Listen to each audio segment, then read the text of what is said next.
This semester, my upper-level Shakespeare students and I are undertaking a grand experiment.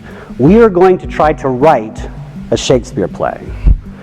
This doesn't mean that we will join the venerable tradition of trying to forge a Shakespeare play and then see if we can pass it off as the Lost Cardenio or Love's Labour's Won. No, rather like the would-be auto mechanic who takes apart his car's engine to see how it works, we will be studying a handful of Shakespeare's plays with an eye toward picking apart their dramatic conventions and poetic techniques to see how they work, so that we can reverse engineer a Shakespeare play of our own. The name of our class? How to Write Like Shakespeare. In undertaking this mission, we are joining a venerable tradition of creatively imitating the works of masters in order to make their techniques available for personal use. The poet Billy Collins began by writing imitations of Wallace Stevens. The teenage Judd Apatow began by recording SNL skits on VHS and then transcribing them word for word to internalize their rhythms. In the Renaissance, the term for this practice was called imitatio. Humanists recommended copying some great exemplar, usually Latin or Greek, as a precursor to original composition. Because even with the Renaissance's veneration of the classics, the goal was not duplication. As Petrarch put it, quote, "A proper imitator should take care that what he writes resembles the original without reproducing it. The resemblance should not be that of a portrait to the sitter.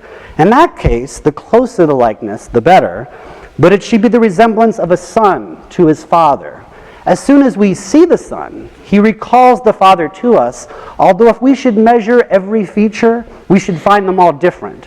But there is a mysterious something there that has this power."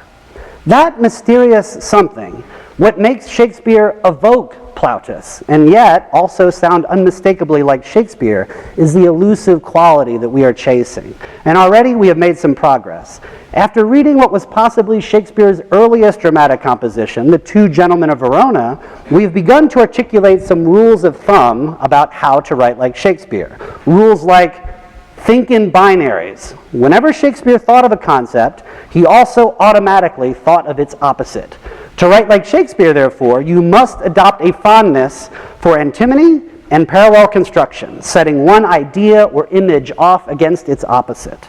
We have also begun to pinpoint some of his principles of dramatic design. For example, if any character needs information from a clown, the clown must not promptly provide that information. Instead, he should seize on some ambiguous word or phrase in the character's request and then take what he says to mean something else. This is the setup for nearly all of Shakespeare's great punning sessions. But the proof will ultimately be in the execution. Can 21st century students, brought up in an educational system radically different than that of Shakespeare's, produce Shakespearean poetry and prose? Tune in later this semester to find out.